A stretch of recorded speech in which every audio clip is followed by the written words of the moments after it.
Welcome to my back YouTube channel. السلام علیکم دوستو، آپ دیکھ رہے ہیں ڈرامہ سیریل غلام پاشا سندری۔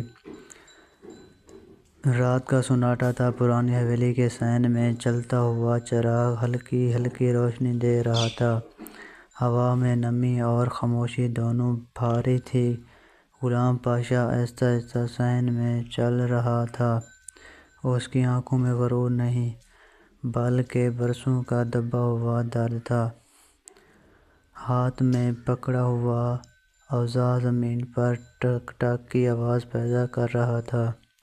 غلام پاشا خود کلامی طاقت جب حد سے بڑھ جائے تو انسان کو انسان نہیں رہنے دیتی۔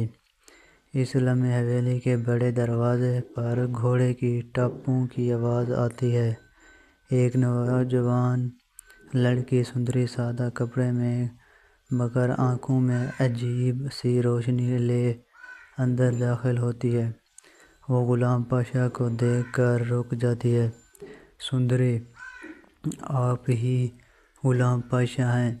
غلام پاشا سخت لہجے میں، اور اگر ہوں تو یہاں آنے کی جرأت کس نے دی تمہیں؟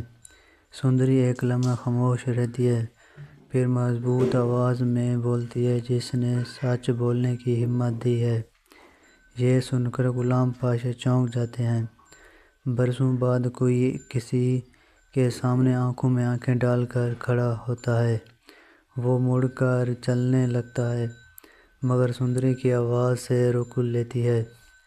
سندری، میرے باپ اس حویلی کے کھیتوں میں کام کرتا تھا۔ آپ کے آدمیوں نے اس پر ظلم کیا ہے اور وہ واپس نہیں آئے۔ خاموشی چھا جاتی ہے۔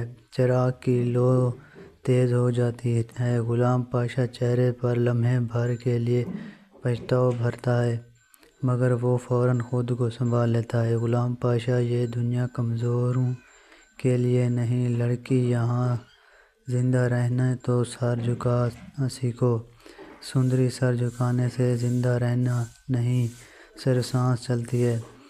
یہ جملے غلام پاشا کے دل میں تیر کی طرح لگتے ہیں۔ فلیش بیک شروع ہوتا ہے۔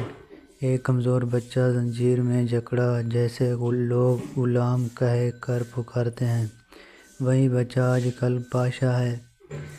غلام پاشا دل ہی دل میں، کیا میں بھی وہی بن گیا جن سے نفرت کرتے تھے؟ اچانک حویلی کے ملازم دوڑتے ہوئے آتے ہیں۔ پاشا، گاؤں میں بغاوت کی باتیں ہو رہی ہیں، لوگ آپ کے خلاف بول رہا ہے۔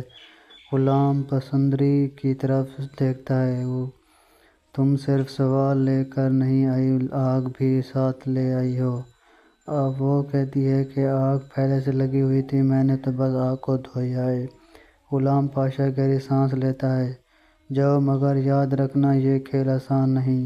سندری مڑ کر جاتی ہے مگر دروازے پر